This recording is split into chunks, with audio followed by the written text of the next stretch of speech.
mesdemoiselles, messieurs, chers amis, bonsoir et bienvenue pour une nouvelle conférence, une conférence savante de l'Institut. Je souhaiterais excuser en préambule, comme à l'accoutumée, Monsieur le maire de la ville de Montpellier, président de la métropole, Michael Delafosse, Carole Delga, présidente de la région Occitanie-Pyrénées-Méditerranée, le professeur Mireille Hadas-Level, présidente de l'Institut universitaire Maïmonide Averroès Thomas d'Aquin, saluer la présence d'institutionnels, présidents d'associations, mais également les autorités civiles, religieuses qui nous font l'amitié, l'honneur d'être présents ce soir pour un nouveau rendez-vous de l'Institut Maïmonide dans cette saison 2023-2024. Nous sommes heureux de vous retrouver dans cette salle Pétrarque après le beau début de saison qui a été marqué, vous vous en souvenez, par une table ronde interreligieuse avec les 4 grands courants monothéistes présents à une même tribune. Ça ne nous était plus arrivé depuis l'année 2004. Après une magistrale conférence sur Israël et le Proche-Orient avec le géopolitologue Frédéric Ancel et une éclectique 4e édition du Salon du Livre des Mondes Juifs organisée par Sepharine avec l'aide de l'Institut Maïmonide. C'est une conférence ce soir, savante, je le disais, et inédite que nous vous proposons autour de la figure de Saül de Tarse, Paul de Tarse, Saint Paul, avec Olivier Boulnois, qui est directeur d'études à l'École pratique et aux études, le PHE, et membre du laboratoire d'études sur les monothéistes, CNRS, l'unité de recherche UMR 85-84. Alors Paul de Tarse est souvent présenté comme un auteur qui ne serait ni juif ni païen, mais chrétien. Il s'agit pourtant d'une projection rétrospective. En réalité, nous dit Olivier Boulnois, Paul est un penseur juif, adepte de Jésus Messie, et qui ne pouvait point imaginer que ce messianisme allait se séparer du reste du judaïsme. Vous l'aurez compris, c'est un sujet important, un sujet fort, une conférence par un érudit, nous nous en réjouissons. Cette soirée est organisée en partenariat avec la librairie Sourance et Olivier Boulnois aura le plaisir de vous dédicacer notamment 3 de ses ouvrages, Saint Paul et la philosophie, Généalogie de la liberté, et enfin Le désir de vérité, vie et destin de la théologie comme science d'Aristote à Galilée. Cette rencontre participe de la mission, de l'une des missions de l'Institut Maïmonide, Histoire et civilisation du judaïsme et des monothéismes qui en sont issus. Une autre conférence ayant trait au christianisme, même si Olivier Boulnois va me dire qu'il s'agit bien évidemment de judaïsme avec Saint Paul, avec Guy Aubrichon au printemps prochain autour de Saint Thomas d'Aquin. Voilà, il m'est agréable de remercier Midi Libre, la Gazette de Montpellier, Academ, Radio Aviva et tous les médias qui ont annoncé cet événement, ainsi que les grandes rencontres de cette saison. Je cède la parole à notre orateur qui nous vient de Paris, puis ensuite il aura le plaisir de répondre à vos questions.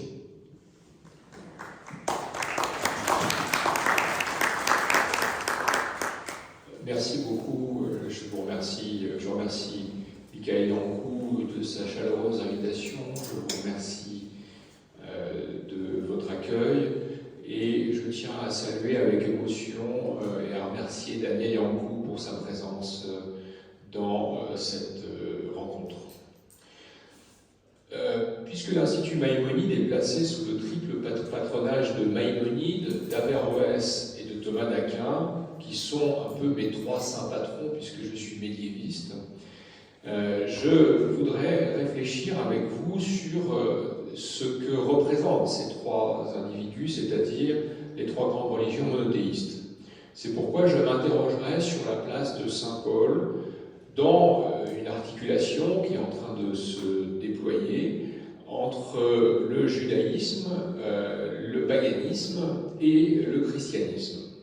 Qui est Paul de Tarse, Saül, dont le christianisme a fait Saint Paul? Et que puis-je dire sur Saint Paul? Il se trouve que j'ai récemment écrit un livre intitulé Saint Paul et la philosophie, dans lequel je me suis efforcé d'atteindre le Saint Paul historique, par-delà les interprétations qui se sont succédées et un peu contre ces interprétations. Dans cet ouvrage, j'évoquais 3 aspects: Paul et son contexte philosophique, les philosophes qu'il aurait lus, Paul et sa réception dans toute l'histoire de la philosophie. Paul sert vraiment de modèle à bien des philosophes, Et puis troisièmement, Paul et les débats philosophiques contemporains. Mais aujourd'hui, je pense que ce qui vous intéresse davantage, et ce qui m'intéresse moi-même d'ailleurs davantage, c'est d'atteindre la réalité historique de ce qu'était vraiment Saint Paul. Il y a des travaux depuis environ un siècle qui ont profondément renouvelé notre lecture de Paul. Grâce à des travaux sur l'histoire du judaïsme du 1er siècle, des travaux sur la rhétorique des lettres pauliniennes, des travaux sur la découverte de certains textes, comme les écrits de Qumran, la critique systématique de l'historiographie chrétienne, tout ceci a ouvert de nouveaux horizons d'interprétation. Et j'ai voulu m'approcher le plus près possible du Paul primitif, qui est, je crois, beaucoup plus bouleversant que les interprétations un peu traditionnelles. Mais aujourd'hui, je voudrais lire Paul selon une autre perspective. La plupart de nos interprétations de Paul sont biaisées parce que nous projetons sur lui sa postérité. Nous lisons ce qu'il a permis d'une certaine manière, il ne faut pas le nier, c'est que ces textes ont servi à faire un certain nombre d'opérations intellectuelles, mais en même temps, ce qu'il ne pouvait pas prévoir. Donc, nous avons tendance à croire que Paul était chrétien, Saint Paul, nous disons. On peut imaginer, comme j'ai vu là qu'il y a une statue, il y a marqué statue d'apôtre non identifié, donc on peut imaginer que c'est la statue de Saint Paul. En tout cas, bon, on peut donc, on a tendance donc à croire qu'il était chrétien et donc il n'était ni juif ni païen, comme si c'était une troisième identité.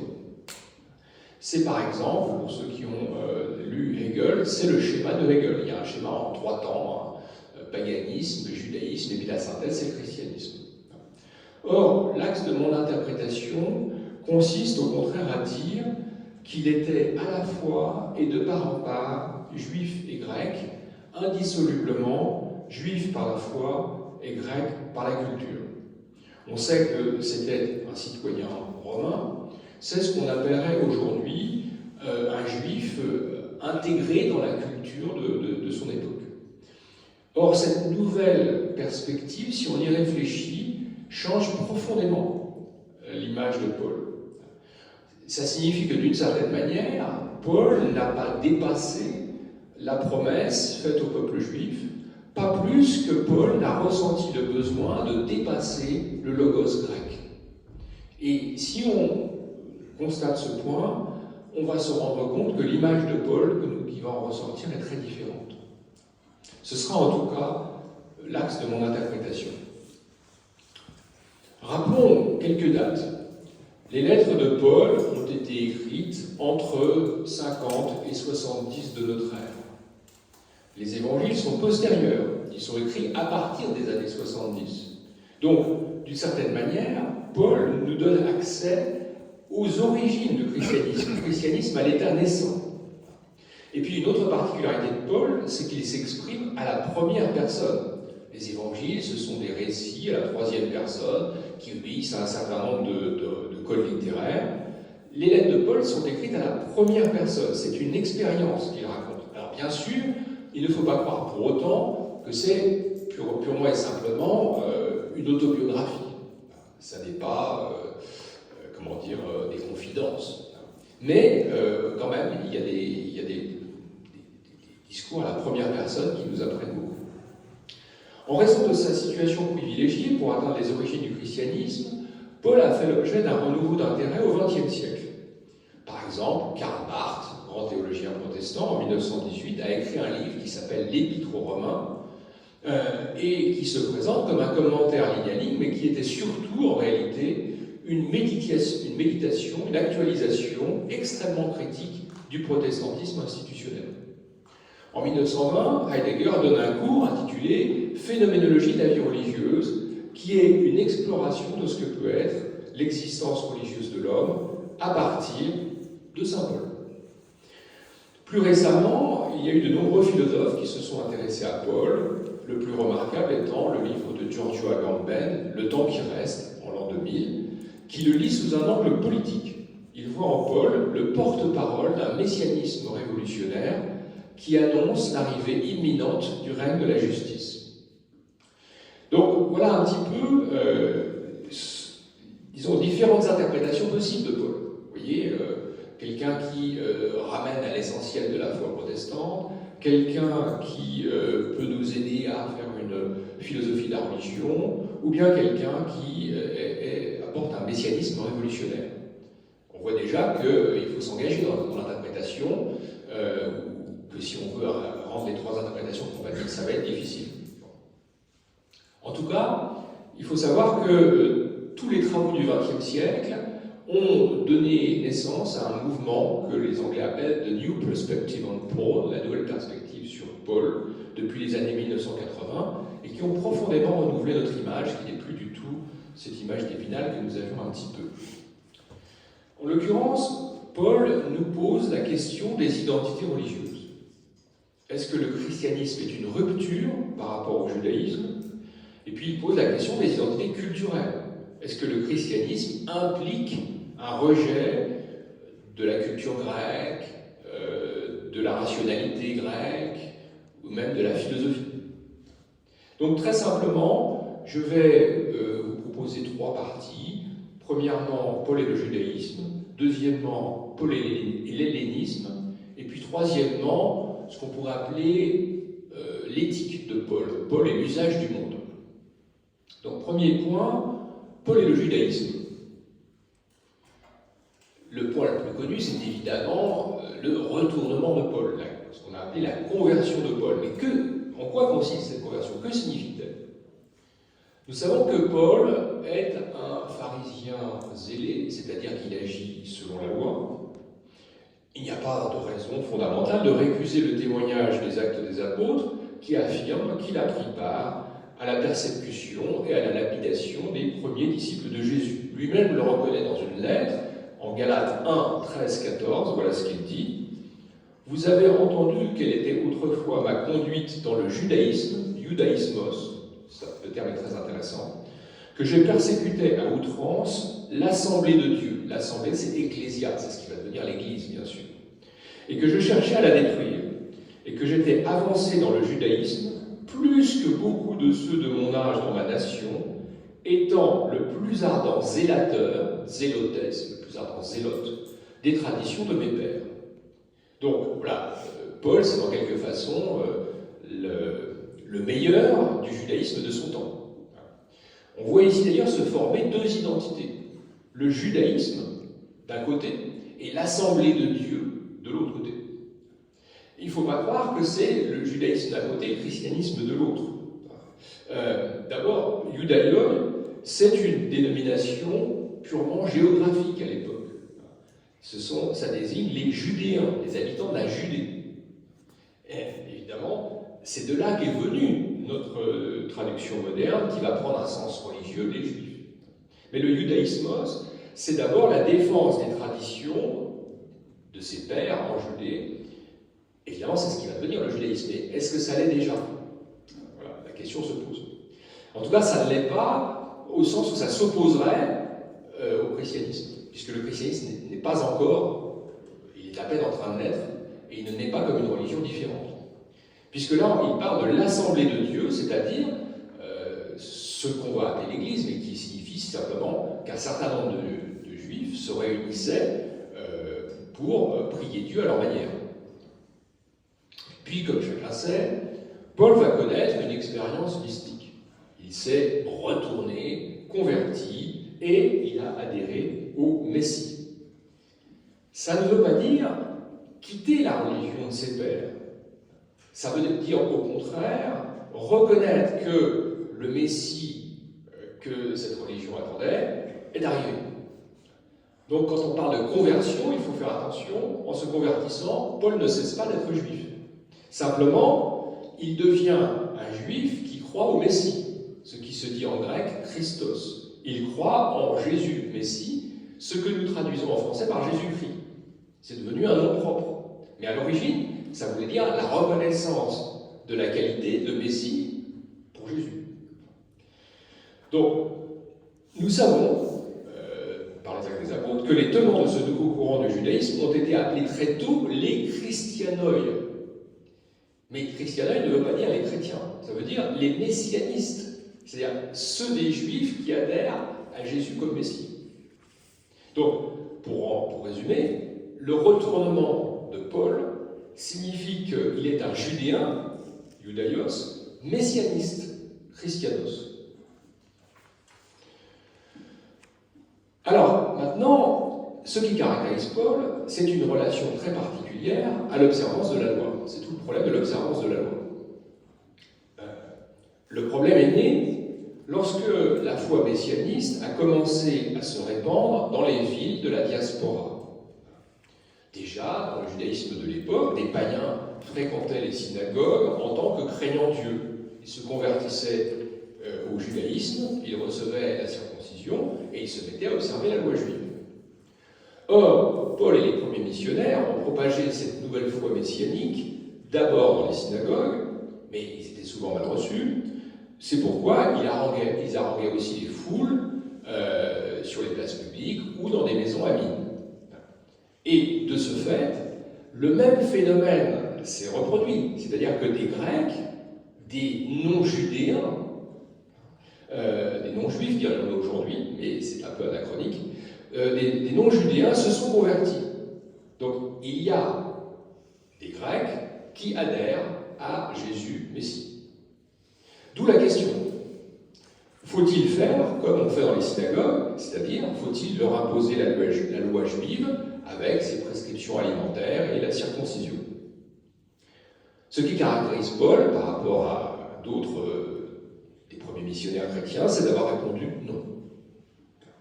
Pourquoi? Au nom d'une conviction très profonde, c'est que les messianistes sont sauvés par Jésus Messie. Ils sont sauvés par l'adhésion à Jésus Messie, ils sont sauvés par la foi et pas par la loi. Ce qui sauve, c'est l'adhésion au Sauveur, c'est la foi. Et donc, il n'est pas nécessaire d'imposer la loi juive. On est sauvé par la foi et non par la loi. Il faut ajouter un certain nombre de choses, sur lesquelles je n'ai pas le temps de m'attarder, mais il faut ajouter que le mouvement messianiste s'accompagne d'une sorte de sentiment de liberté par rapport aux règles. Cela s'explique par le fait que Paul et les premiers chrétiens, vous voyez que je dis déjà les premiers chrétiens, les premiers qui adhèrent à Jésus Messie, pensent que le Messie vient. Il ne dit pas le Messie viendra plus tard, il dit le Messie est en train de venir. Donc ça veut dire que ce monde, avec ses règles, ses propriétés, ses hiérarchies sociales, politiques et sexuelles, tout ça va disparaître. C'est la phrase de 1 Corinthiens, elle passe, la figure de ce monde, la forme de ce monde va disparaître. Donc le mouvement messianiste vit dans l'expérience d'un bouleversement complet de l'existence. Ils attendent une nouvelle ère, ils attendent l'arrivée du royaume de Dieu.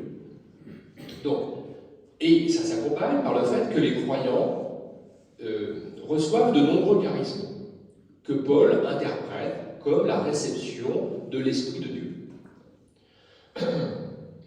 Il parle ainsi de la liberté de l'Esprit. Donc Paul oppose la loi et l'Esprit, ou bien la loi et la foi. Lisons Galates 5, 1, 2. C'est pour la liberté que le Messie nous a affranchis. Tenez donc ferme et ne vous remettez pas de nouveau sous le joug de la servitude. Voici, moi, Paul, je vous déclare que si vous vous faites circoncire, le Messie ne vous servira de rien. Donc il s'adresse évidemment à des païens qui sont en train de se convertir, et il leur dit, c'est pas la peine de passer par la circoncision, puisque vous avez en quelque sorte un circuit court, un accès direct au salut par le Messie. La raison est simple. Avec le Messie, nous entrevoyons le royaume de Dieu, nous avons atteint le but de la loi, leur dit Paul.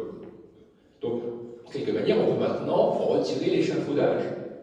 La loi peut maintenant s'effacer. Le but est atteint. Le royaume est là. En réalité, si on regarde de près, ce que Paul supprime, ce sont les éléments de la loi qui servent de séparation entre le peuple juif et les nations. On a déjà, dans l'Antiquité du 1er siècle, l'expression « faire une haie à la Torah ». Mais justement, il ne supprime pas les règles morales, le décalogue. Au contraire, il résume le décalogue en un seul commandement, puisque toute la loi peut, selon lui, être résumée en une phrase « Tu aimeras le Seigneur, ton Dieu, par-dessus tout, et ton prochain comme toi-même ». Et on a l'attestation que Rabbi Akiba, au 1er siècle, disait exactement la même chose. Alors, ça va poser le troisième problème, qui est le problème de la coexistence entre juifs et païens au sein de ces nouvelles communautés qui naissent. Outre le problème posé par l'arrivée de païens au sein de la communauté, se pose aussi la question de la coexistence avec ce qu'on pourrait appeler toute la culture grecque, toute la société grecque. Il y a d'abord le problème du partage de la table, de la commensalité. Dans les cités grecques, la viande provenait souvent de sacrifices faits aux dieux grecs, selon un circuit très hiérarchisé qui organisait tout l'ordre social. Que faire donc face à de la viande achetée chez le boucher, mais sacrifiée aux idoles? Paul répond, pas de problème. Les idoles ne sont rien. Elles ne peuvent donc rien nous faire. Et elles ne provoquent pas de souillure. Il est donc possible de manger avec les païens à la même table sans se soucier de l'origine des plats. Sauf dans un cas, dit saint Paul, il y a une casuistique assez subtile. Si on vous dit explicitement que la viande provient d'un sacrifice, pourquoi? Vous voyez là, pourquoi ces deux positions apparemment contradictoires?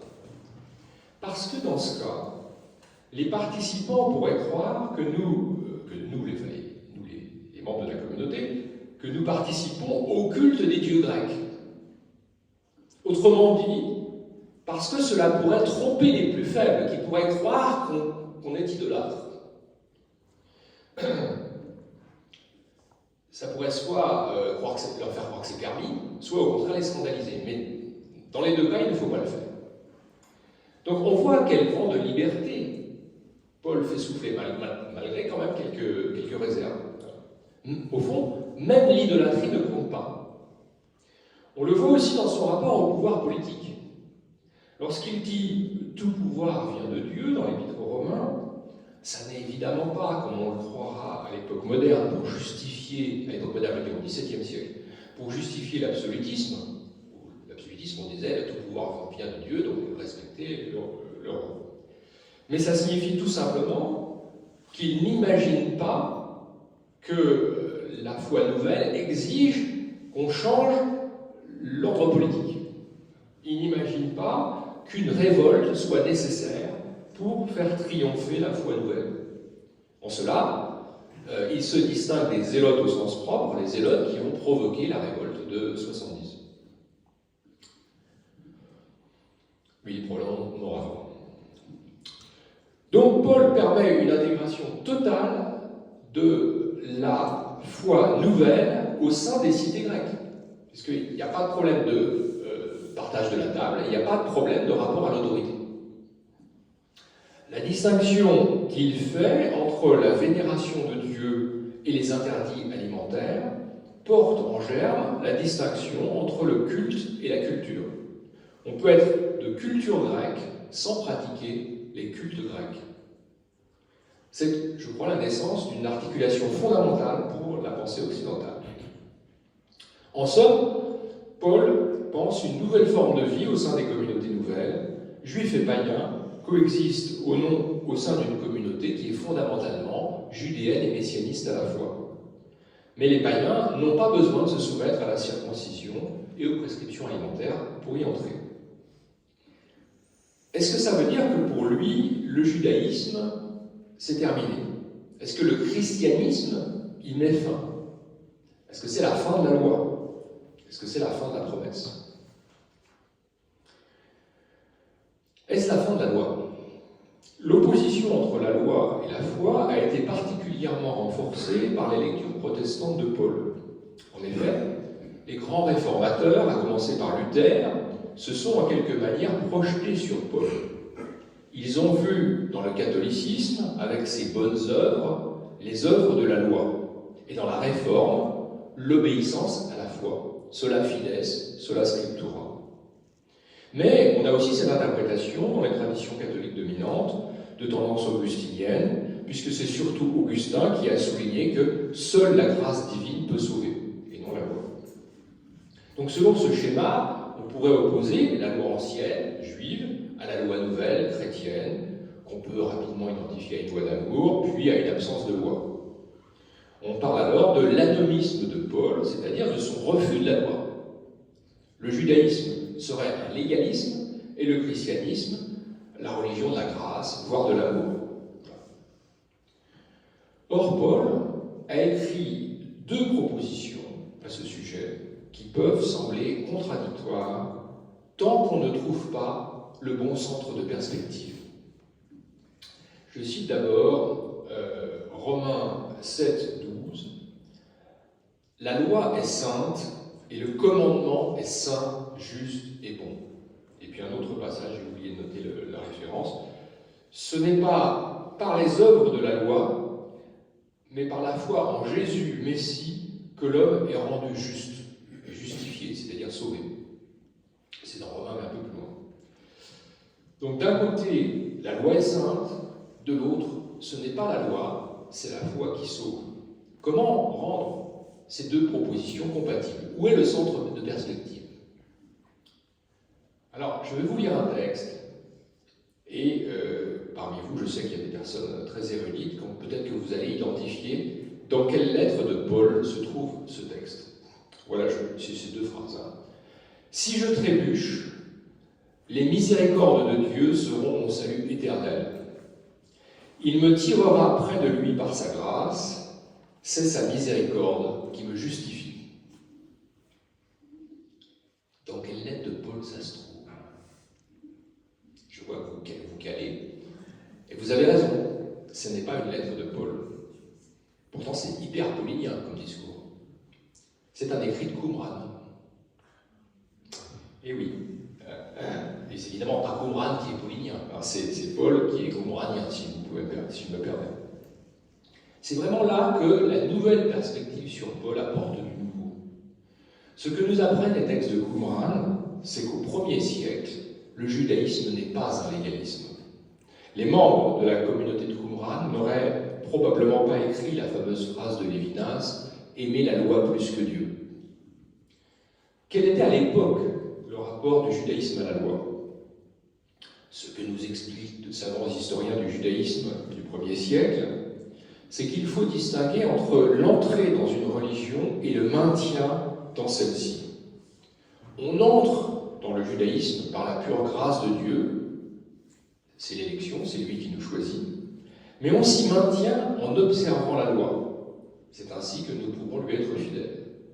Autrement dit, le croyant est sauvé par l'élection et la miséricorde de Dieu, mais ensuite, il doit suivre ses lois et il doit observer la loi.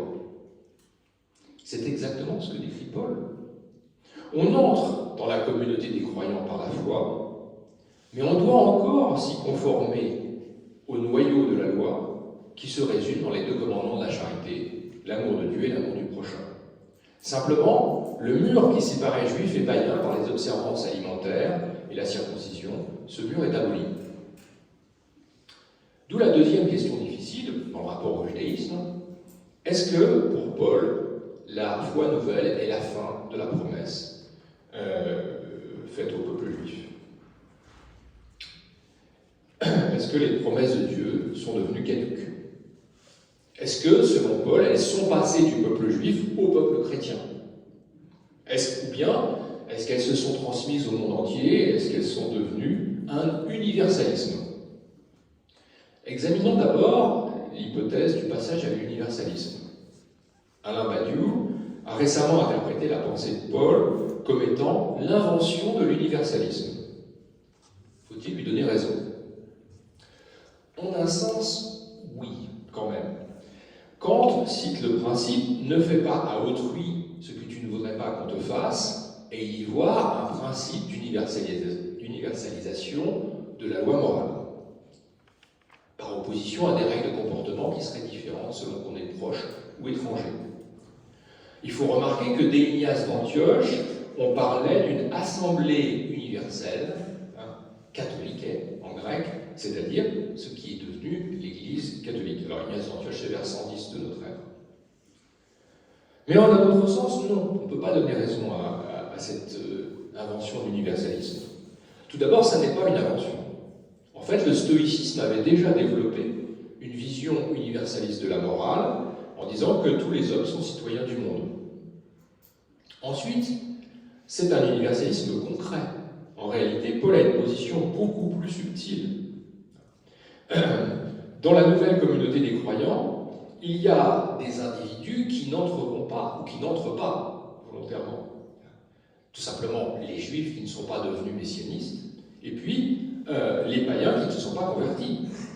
Au fond, saint Paul coupe les deux bouts de l'omelette. Ce n'est pas un universalisme total. Examinons maintenant l'hypothèse d'un passage du judaïsme au christianisme. À la fin de l'Épître aux Romains, Paul a une très belle image. Il représente les païens comme une plante qui a poussé sur un sol étranger. Mais elle est greffée sur l'arbre du judaïsme, quand il rentre dans la foi nouvelle. Il est donc clair qu'à ses yeux, le judaïsme est la racine, la sève même du christianisme. L'arbre du judaïsme n'est pas coupé, il continue à vivre dans la foi nouvelle. Et réciproquement, toute personne qui se convertit à ce qu'on va appeler le christianisme est greffée sur la promesse de salut faite au peuple juif. Cela veut dire aussi que sur le même arbre poussent plusieurs branches, des branches qui émanent du tronc et des branches greffées, des branches juives et des branches d'origine païenne. Cela ressort aussi de sa conception de la fin du temps, de la fin des temps, pardon. Selon l'Épître aux Romains, à la fin des temps, le judaïsme ne disparaîtra pas. Paul pense que l'endurcissement d'Israël est provisoire. Il peut même avoir une fonction providentielle, dans la mesure où il permet aux païens d'entrer dans l'Église. Mais à la fin, Romains 11, 26, tout Israël sera sauvé, dit Paul. Alors, comment comprendre cette phrase? Au Moyen-Âge, elle a été interprétée comme signifiant qu'Israël allait se convertir au christianisme. C'est pourquoi, plus un mouvement voulait hâter la fin des temps, plus il poussait à la conversion des Juifs. Mais je crois que ce n'est pas le sens de Paul. Il faut plutôt comprendre que c'est en restant fidèles à la promesse faite à leur père que tous les Juifs seront sauvés. N'oublions pas qu'ils sont le tronc et que les Grecs convertis ne sont que des greffes. J'en viens à mon deuxième point, Paul et l'hellénisme. Premier point, nous savons que Paul a une culture grecque. Il écrit en grec, il est citoyen romain. J'ai fait quelques relevés dans ce livre, des citations philosophiques que fait Paul. Paul cite des philosophes. Par exemple, j'en cite un seul, il cite Platon. Il vaut mieux subir l'injustice que la commettre. C'est dans une épître de Paul. C'est une phrase célèbre du Gorgias. Deuxièmement, alors là c'est là que les choses se compliquent, on a interprété Paul comme opposant l'expérience religieuse au logos grec. Le texte sur lequel on s'appuie, c'est 1 Corinthiens 1, 20, 21, je cite, « Dieu n'a-t-il pas rendu folle la sagesse de ce monde? Puisque le monde n'a pas connu Dieu dans sa sagesse, il a plu à Dieu de sauver les croyants par la folie de la prédication. » Donc, Paul fait l'éloge de la folie de la croix contre la fausse sagesse. Heidegger en a tiré argument pour dire que le salut et l'élément religieux n'avaient rien à voir avec la philosophie, et qu'une philosophie de la religion n'avait aucun sens. Badiou insiste sur le fait que l'événement de salut arrive au cœur de l'expérience de chacun, il est si radical qu'aucun discours ne peut le dire. Et il fait de Paul un anti-philosophe. Mais en réalité, faire de Paul un anti-philosophe, c'est tout simplement l'interprétation médiévale classique. Au Moyen-Âge, les théologiens se servent de ce passage de Paul pour condamner la sagesse du monde qu'ils identifient à la philosophie. Dans les condamnations de 1277, ce texte est cité et il est conseillé de ne pas faire comme s'il y avait du vrai dans les paroles de ces païens damnés que sont Aristote et les philosophes grecs. Donc la sagesse grecque, au Moyen-Âge, c'est la philosophie, et elle n'est qu'une fausse sagesse, tandis que la vraie sagesse, c'est la théologie. Enfin, disent du moins les théologiens, bien sûr. Au XIVe siècle, un théologien qui polémique contre les philosophes, Duns Scotus, écrit « Notre philosophe, c'est-à-dire Paul ». Donc lui, il a une autre autorité que les philosophes. Mais chez Paul, réfléchissons un peu à ce que dit cette phrase de Paul, ce que veut dire cette phrase de Paul. Rendu folle la sagesse de ce monde. Que veut dire le monde chez Paul? Chez Paul, le monde, ce sont les hommes en tant qu'ils rejettent Dieu. C'est les gens qui sont dans un monde où ils ignorent Dieu. Enfin, le monde, c'est comme le siècle, comme on disait le siècle, au XVIIe siècle, c'est-à-dire les gens du siècle, c'est les gens qui croient aux valeurs de ce monde, si je veux dire. Donc, c'est les hommes en tant qu'ils rejettent Dieu. Ça n'a pas un sens cosmologique physique. Et il est vrai que Paul réclame un nouveau langage.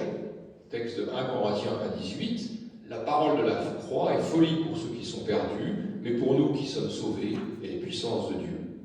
Donc, la croix du Christ, c'est un événement soudain, imprévisible, une puissance qui bouleverse toute l'existence. Comme dira Pascal, Paul croit en un Dieu humilié. Donc la parole qui est fidèle à cela bouleverse le langage des hommes sans Dieu. C'est ça la sagesse de ce monde. Mais la critique de la fausse sagesse n'est pas nécessairement la critique de l'hellénisme, si on y réfléchit. Pourquoi? Parce que lorsqu'il dit « je perdrai la sagesse des sages », Paul se borne en fait à citer la Bible, c'est-à-dire Isaïe 29, 14. Or, pour Isaïe, bien sûr, les pseudo-sages, ce sont ceux qui utilisent leur astuce pour ne pas accomplir la justice, pour ne pas accomplir les commandements de Dieu. La Bible se présente au contraire comme la vraie sagesse parce qu'elle incite à accomplir les préceptes divins. Et Paul se situe exactement dans cette ligne. Et puis, il faut voir le contexte de cette phrase. 1 Corinthien répond à un problème précis. Les croyants de Corinthe se sont divisés par rapport à différents maîtres. Ils se fient à des maîtres de sagesse qui les ont attirés à eux par des beaux discours. Voilà. Et ils se sont séparés. Donc, pour restaurer l'unité, il faut, au fond, s'effacer devant l'unique maître, le Messie, le Christ. Paul dit d'ailleurs, parlez tous la même parole, dites tous la même chose. Donc il y a un seul évangile, un seul maître, le Christ. Au contraire, ce qui produit la dispersion, c'est la prétention. L'humilité produit, au contraire, l'unité. La science enfle, la charité édifie, dit saint Paul. C'est-à-dire, la science divise, la charité fait l'unité. Car contre qui Paul polémique-t-il en attaquant la fausse sagesse? Paul dit que lui-même se borne à manifester la vérité. Il ne prétend pas l'inventer, il ne prétend pas avoir un art, avoir un savoir particulier qui lui permettrait de s'imposer. Il ne prétend pas être un grand orateur. Au contraire, les maîtres de sagesse, ce sont des orateurs habiles, qui sont capables de démontrer toutes les vérités. Paul les appelle panourgoi. Panourgoi, vous vous souvenez de Panurge. Panourgoi, ça veut dire celui qui est capable de tout faire, celui qui est capable de tout démontrer. Et Panurge entraîne les gens derrière lui parce que, justement, il est très astucieux. Il dit que ces gens vendent la sagesse au détail, donc ils gagnent de l'argent. Ils en tirent un bénéfice. Qui est défini classiquement comme tirant un bénéfice de son savoir-faire rhétorique, et comme capable de tout démontrer, les sophistes de l'Antiquité. Il y avait encore des sophistes, il y avait une nouvelle école de sophistique à l'époque de saint Paul. Paul, ça n'est pas un anti-philosophe, c'est un anti-sophiste. C'est-à-dire les gens qui ont l'art de tout démontrer parce qu'ils savent bien parler. Bien sûr, c'est pas non plus un philosophe, mais c'est un partisan de la vraie sagesse contre la fausse. Donc, il n'est ni plus ni moins anti-sagesse que les philosophes. Lui aussi peut dire qu'il est un amoureux de la sagesse comme les philosophes. Mais c'est une sagesse divine, une sagesse biblique. Par conséquent, il n'y a chez Paul aucun rejet de la philosophie, de la culture grecque, de la rationalité. Simplement, il s'agit de donner la parole à un événement absolument inouï, et c'est seulement cet événement-là qui peut convertir. Ça n'est pas la puissance de la rhétorique, ça n'est pas l'élégance des beaux discours. Et si Paul parle des Grecs, c'est parce que les non-judéens convertis sont de langue grecque. Mais on ne peut pas en déduire une identification entre science et science grecque, ou entre rationalité et rationalité grecque. En tout cas, c'est absolument pas tout cela qui rejette. Alors j'avais dit que je parlerais de l'éthique de Paul, mais comme mon temps est écoulé et que j'ai mieux discuter avec vous que continuer un exposé, j'en viens tout de suite à ma conclusion. Donc je saute ma troisième partie. Conclusion. Premièrement, évidemment, il faudrait approfondir, mais j'essaie de donner des grands axes. Premièrement, Paul est juif de part en part. Pour lui, la nouvelle foi est l'accomplissement du judaïsme, et il n'imagine pas que, même s'il y a des dissensions graves, cela pourra donner naissance à deux religions différentes. Ce qui signifie, si on y réfléchit, que si l'essence du christianisme, au sens la moderne, dépend de saint Paul, ça veut dire que l'essence du christianisme dépend du judaïsme. Autrement dit, ça veut dire que le christianisme a son centre hors de lui, dans le judaïsme. Deuxièmement, Paul est grec de part en part. Et là, j'essaie de me placer du point de vue où il préfigurait en quelque façon le christianisme. Puisqu'il préfigure le christianisme, il n'y a dans le christianisme aucun rejet de la philosophie grecque, de la rationalité, de la science grecque. Mais il y a une sagesse qui est la fidélité au Messie et à l'événement messianique. Un point que je n'ai pas eu le temps de développer, mais je vous le dis, Paul suppose l'existence d'une éthique, d'une politique et d'une économie parfaitement autonomes, qui existent en elles-mêmes, qui n'ont pas besoin d'être tirées de l'Écriture sainte, si j'ose dire. Mais il les regarde avec une sorte de distance permanente. Il les regarde comme au fond n'étant rien. Il faut vivre dans ce monde tout en sachant que ce monde passe, tout en sachant que tout doit disparaître. Ce n'est pas une fuite, c'est une disponibilité à la venue imminente du Messie. Donc il faut garder le cap sur l'absolu, tout en s'engageant à fond dans le provisoire. Je vous remercie pour votre patience.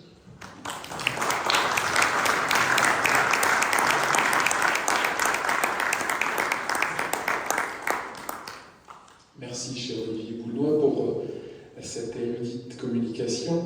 Mieux comprendre Paul, c'est être introduit philosophiquement à l'essence du christianisme, c'est-à-dire à son noyau juif et messianique. Je rappelle que vous êtes spécialiste de philosophie médiévale et de l'histoire de la pensée occidentale, vous êtes directeur d'études à l'EPHE et que l'on vous doit de nombreux ouvrages. Et vous avez reçu, j'ai oublié de le dire tout à l'heure, en 2008, le prix de l'Académie française pour l'ensemble de votre œuvre. C'était un honneur pour nous de vous avoir sous l'égide de l'Institut Maïmonide Averroès, Thomas d'Aquin, et sans plus attendre, nous allons donner la parole à la salle qui, je n'en doute pas, aura à cœur de vous questionner. Monsieur Amar, le premier d'entre vous. Alors écoutez, ce serait un très long débat. Si on comprend le champ lexical, vous avez parlé de rationalité. Rationnel.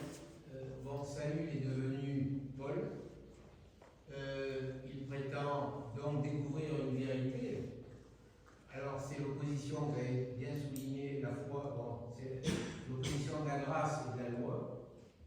avez parlé de liberté. Moi, ce qui me questionne, c'est si vous voulez, bon, Freud a fait une psychanalyse de Moïse, il serait intéressant de la faire de Paul, si tant est qu'on ait assez d'éléments pour le faire. Sa démarche, c'est,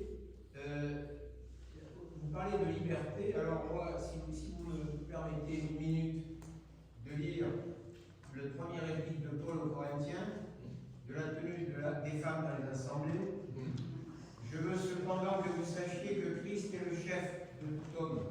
Vous parlez de la liberté. Que l'homme est le chef de la femme. Et que Dieu est le chef du Christ. Tout homme qui prie ou qui prophétise la tête couverte déshonore son chef.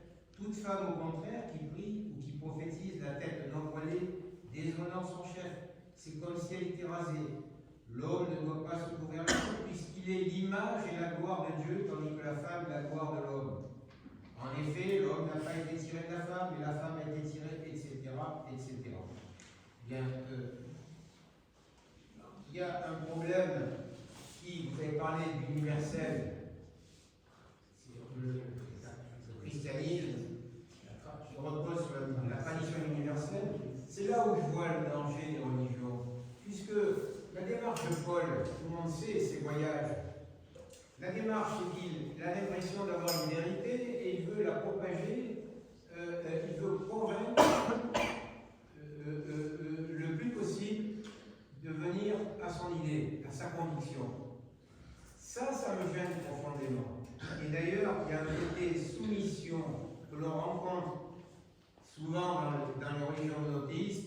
L'islam, c'est soumission, mais là également, parce que je ne vais pas citer aussi d'autres épîtres ou qui pourraient, si vous voulez, illustrer cette démarche. Pierre aussi a ce genre de démarche. Et si vous voulez, alors, je ne vois pas là le rationnel, je ne vois pas la liberté dans tout cela. Je vois une contrainte et une fermeture. Ceci dit, pour finir, il est certain que Paul a eu beau jeu, il me semble, vous avez opposé la loi du judaïsme est contraignante. Elle est très contraignante. Et là, il apporte une simplification avec, si vous voulez, une promesse du royaume de Dieu. C'est formidable. Merci, monsieur. Merci beaucoup. Alors, bon, il y a plusieurs aspects dans votre question. Bon, je vais essayer de reprendre à peu près dans l'ordre. Premièrement, il y a ce type de conseils qui sont des conseils pratiques, enfin bon, en partie des conseils pratiques, si je puis dire. Il faut avoir en tête que ce sont des lettres qui répondent en réalité à des questions qui lui ont été posées, soit quand il a été dans la communauté, soit par une lettre qu'on a perdue évidemment, mais à laquelle il répond. Donc c'est de l'ordre du conseil concret, voilà, on lui dit qu'est-ce qu'il faut faire, comment on fait, etc. Paul répond. Alors, j'ai oublié de ma Bible, mais j'aurais dû l'apporter. Mais il y a plusieurs passages, je ne sais pas si c'est le cas pour celui que vous venez de donner, où Paul dit très clairement la chose suivante, c'est-à-dire, attention, ce que je vous dis là, c'est parce que vous me posez une question, j'essaie d'y répondre, mais je n'ai pas, ce que je dis, c'est moi qui le dis, c'est pas le Christ. Donc j'ai pas d'autorité, ça n'a pas d'autorité ce que je dis, c'est un conseil. Il y a un bout que j'aurais aimé vous lire, mais que je n'ai pas eu le temps, quelque chose que j'aurais voulu vous commenter. Ce sont des passages où on demande à Paul, faut-il se marier? Eh bien oui, parce que si c'est à la fin des temps, c'est pas la peine de se marier, le but du mariage étant d'avoir des enfants. Mais s'il n'y a pas, si la fin des temps arrive, il n'y aura pas besoin d'avoir d'enfants pour prolonger l'humanité. Et saint Paul répond de manière, au fond, indifférente. Il dit, si vous ne pouvez pas vous marier, faites-le, mais si vous voulez vous marier, faites-le aussi. C'est-à-dire que ce que je voudrais dire là, c'est qu'il faut distinguer le fait qu'ici ou là, il donne des conseils ou des enseignements, comme celui que vous avez donné, qui, à mon avis, était une banalité, qu'on devait répéter à son époque. La tenue des femmes, c'est la tenue des femmes dans les synagogues à l'époque, je suppose. Mais il dit des banalités, d'une certaine manière. Mais attention, premièrement, il sait que c'est des banalités parce qu'il dit je vous donne des conseils parce que vous me posez des questions, donc je suis bien obligé de vous répondre. Et deuxièmement, tout ceci ne compte pas. C'est ce que je n'ai pas eu le temps de vous lire, mais qu'il faut que vous lisiez. C'est dans 1 Corinthiens, je ne sais pas par cœur les références. Je ne retrouve pas la référence, mais ça ne fait rien. Corinthiens 7 pour la question des mariages. Merci. Oui, pas seulement pour sur le mariage, mais oui, c'est dans le même passage. C'est le passage où il dit, je vais vous retrouver là, je vais vous lire le texte. Le temps s'est contracté. Ceux qui restent, et pour que ceux-mêmes qui ont faim soient comme n'en ayant pas, ceux qui pleurent comme ne pleurant pas, ceux qui se réjouissent comme ne se réjouissant pas, ceux qui achètent comme ne possédant pas, et ceux qui usent du monde comme n'en usant pas jusqu'au bout, car elle passe la forme de ce monde. Vous voyez, l'idée fondamentale, c'est que, oui, on est obligé de vivre avec des règles morales, économiques, politiques, mais il faut faire les choses sérieusement, c'est-à-dire obéir à la loi, faire le mieux possible dans nos relations humaines, mais en même temps, ça n'est pas l'essentiel, c'est pas notre rapport à l'absolu. Vous voyez, je crois que c'est ça qui est le plus important. Donc, qu'il dit des banalités pour son temps, bah, c'est normal. Il arrive à tout le monde. Quando qui dormita Domerus, Homère lui-même, quelquefois, a des passages qui sont des banalités. Bon, Paul aussi. Alors, deuxièmement, la question de l'universel, ça c'est une question beaucoup plus philosophique que vous me posez. Comment dire? Si on commence à dire qu'il n'y a pas de vérité, on ne peut plus dialoguer, tout simplement. Parce que si je vous dis que ce que je dis n'est pas vrai, ça n'a plus d'intérêt ni pour vous ni pour moi. Donc, évidemment, il ne s'agit pas de dire qu'on détient la vérité, mais il s'agit de dire qu'il y a une vérité et que nous la cherchons tous. C'est tout à fait différent. Et je pense que ça, c'est la question du relativisme en philosophie. Une autre question? Une autre question ou intervention pour Olivier Boulnois? Oui, Youssef? Oui, merci. Bonsoir, merci beaucoup de votre intervention. Je voulais juste revenir un petit peu en arrière parce qu'on constate effectivement que Jésus avait donc beaucoup de disciples. Et ce sont effectivement ces disciples qui ont fait de Jésus tel qu'il est, effectivement. Mais alors, quelle était l'importance de Jésus? Parce que je suppose qu'il n'y a pas d'écrit de lui-même. Il y a. Oui. Alors là, il faudra que vous invitiez mon collègue et ami Pierluigi Piovanelli, qui vient d'écrire un livre que je n'ai pas encore lu, parce qu'il est sorti il y a une semaine, qui s'appelle le Christ historique, ou quelque chose comme ça, enfin, qui était le Christ historique. Là, moi, vous savez, c'est un univers extrêmement technique et avec des gens très savants, et je ne m'aventurerai pas à vous répondre en un clin d'œil. Pour répondre à propos de Paul, et lui n'avait jamais vu, n'avait pas rencontré Jésus physiquement. Donc c'est un Jésus de la foi. Vous voyez, c'est un Jésus d'une relation un peu mystique, si je puis dire, mais c'est pas un Jésus qu'il aurait rencontré. Vous voyez, il a des traditions. Lui-même dit, bon, il y a des traditions qui me disent que, mais voilà, il est déjà décalé d'un cran par rapport aux autres apôtres qui eux, l'ont connu. Alors, ce qui est important pour nous, c'est très important, c'est qu'il faut toujours se rappeler que les évangiles ont été écrits après les épîtres de Paul. C'est-à-dire que dans les évangiles, on trouve des échos de problèmes qui se sont posés à la communauté chrétienne après la mort de Jésus. Et les auteurs des évangiles ont reproché ça en disant que c'était déjà Jésus qui avait vécu ces problèmes-là. Notamment le problème de la mission des païens.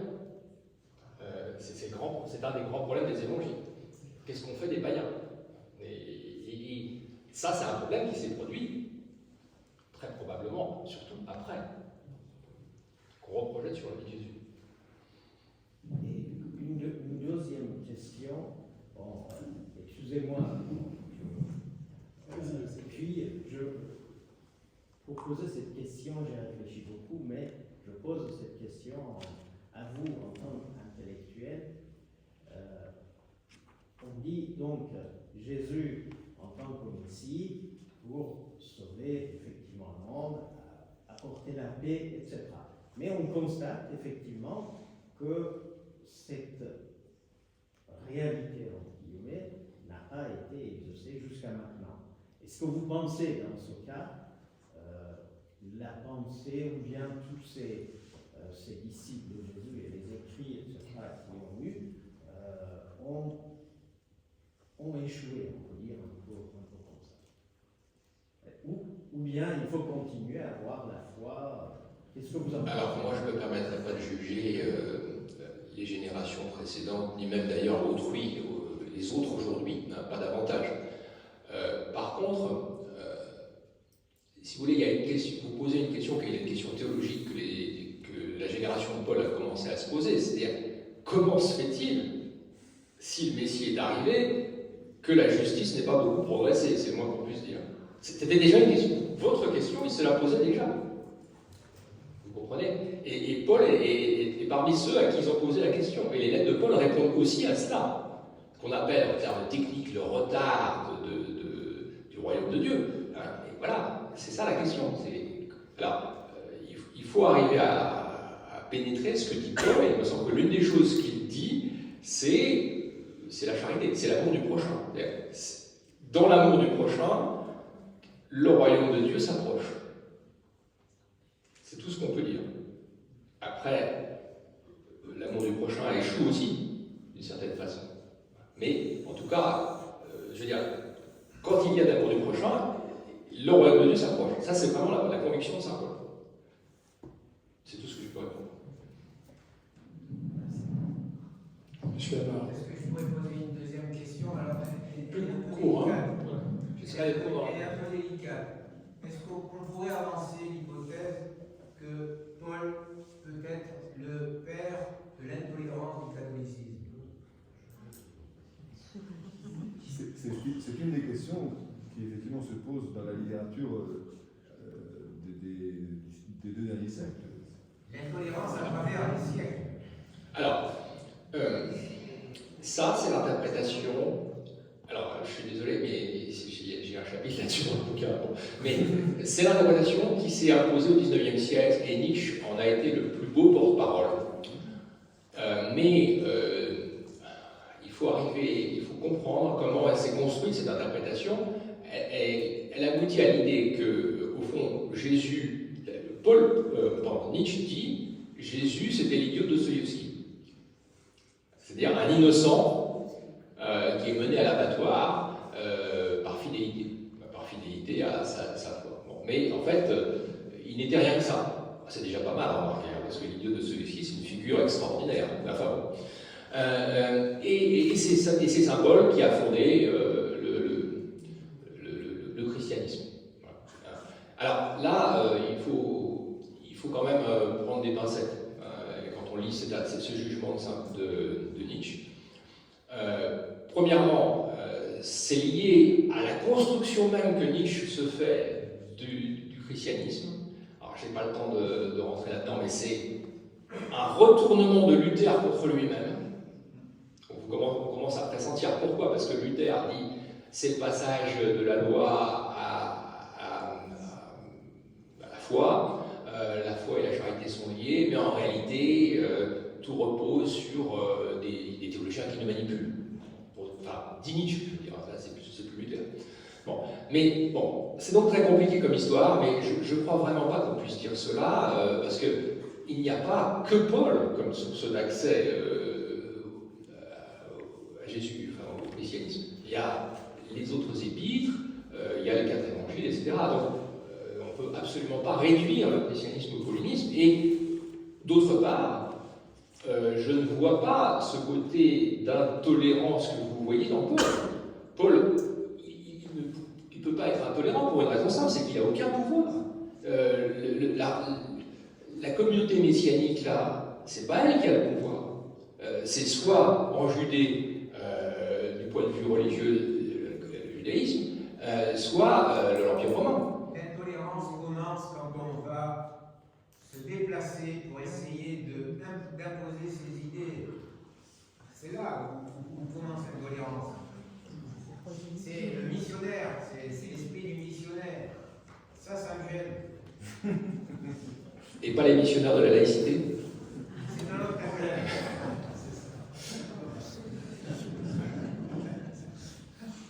Alors, je vous propose d'approfondir avec le remarquable ouvrage d'Olivier Bounois, Saint-Paul et la philosophie, une introduction à l'essence du christianisme, qui est paru chez PUF. Il va vous le dédicacer. Nous recevrons dans les prochaines semaines, je vais vous donner la parole. Il y a une dernière question, je ne l'ai pas vue. Et deux. Eh bien, écoutez, vous êtes timide, il fallait. Alors, on va poursuivre le débat. Madame, et de médiéviste à médiéviste, le professeur Déveillant. Madame. Parlez plus fort, s'il vous plaît, je suis loin. À travers quelque chose que l'on dit souvent, le christianisme est une secte du judaïsme qui a réussi. Et notamment qui a réussi grâce à Saint Paul. Alors, à partir de ce moment-là, cette juive qui a. Une secte juive qui réussit. Je disais notamment grâce à Saint Paul, et qui ensuite prend sa liberté, c'est-à-dire devient une religion en part entière, et y compris une religion qui et notamment une religion qui sera, on se demande si elle n'est pas encore, anti-judaïsme, anti-juive,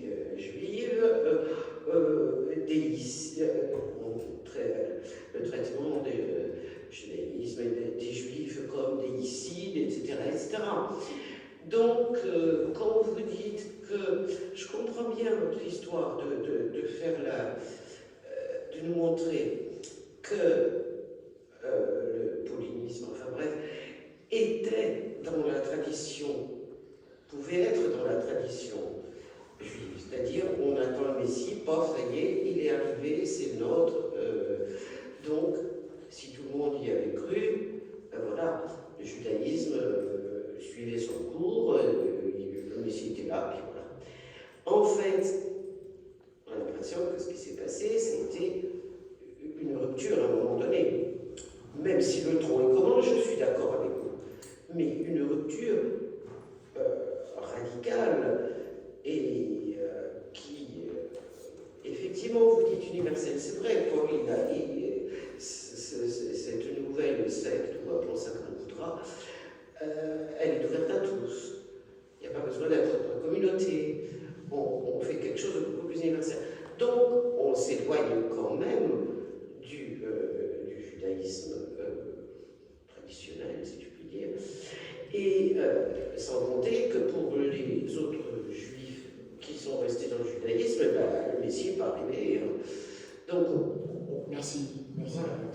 Bah, au fond, je n'ai pas grand-chose à ajouter à ce que vous avez dit. Oui, c'est certain. Il faut bien se rendre compte que, simplement, nous sommes bien... c'est à partir de l'édit de Constantin que le christianisme devient la religion officielle de l'Empire. Mais là, on est bien avant, vous comprenez. On ne peut pas estimer les choses anachroniquement comme s'il devinait ce qui allait se passer par la suite. Il est dans une situation où... C'est à cause du... Il est dans une situation où c'est une branche du judaïsme qui n'est pas encore séparée. D'ailleurs, son image de la branche, il la reprend lui-même. Dans le judaïsme, on fait souvent porter le chapeau à Saint Paul. Plus de circoncision des corps, circoncision des âmes, plus d'interdits alimentaires jugés contraignants, plus de jours chômés le samedi et le jour d'après. Mais ça, c'est l'utilisation qui a été faite de Saint Paul après, au moment où la séparation a été consommée. C'est évident. Oui, bien sûr, ça existe, hein, bien sûr. Mais voilà, moi j'essaie de revenir au Saint Paul d'avant, si je puis dire. Professeur Déveillant. Je voulais simplement donner une petite information relative à l'Église arménienne. Saint Paul a fait un émule au XIIe siècle, lorsque la ville de Tars faisait partie du royaume arménien de enfin, l'État arménien de Sidi dure fin 11e, fin 14e siècle. Un certain un ecclésiastique d'une grande famille, Nercès de Lamroun, c'était le nom du château patrimonial, a été promu archevêque de Tars et il a imité d'une certaine manière Saint Paul.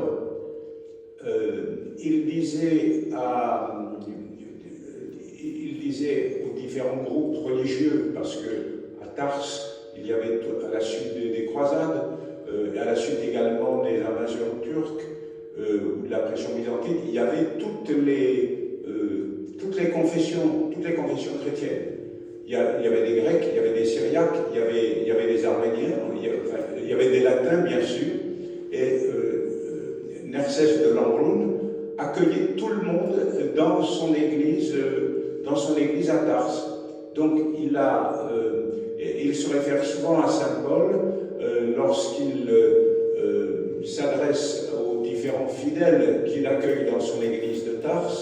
Ne dites pas je suis d'Apollos, je suis d'un tel, je ne connais pas la formule complète.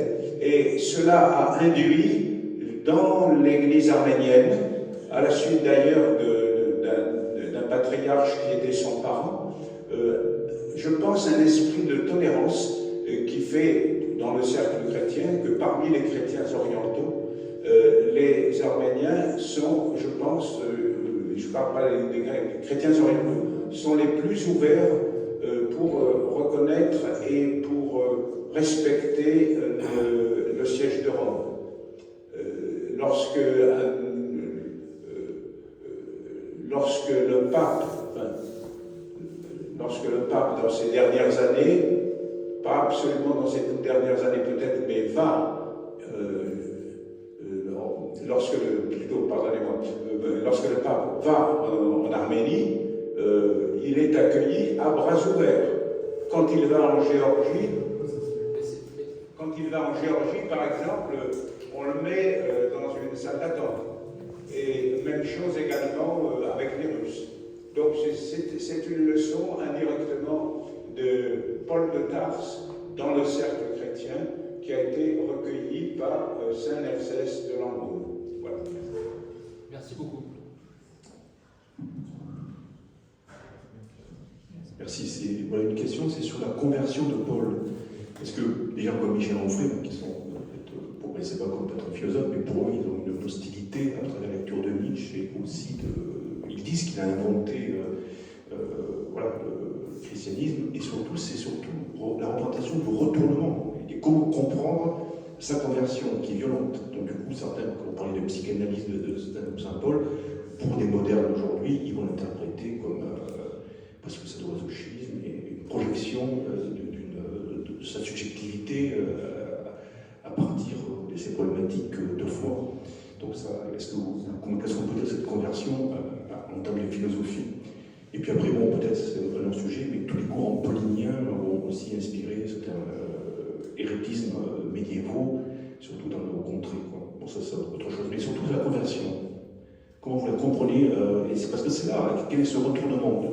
De quel est sens il est? Comment, du côté des Juifs, ils le comprennent, et aussi nous, en termes de philosophie, parce que c'est ça qui fait à un moment que quelqu'un bascule.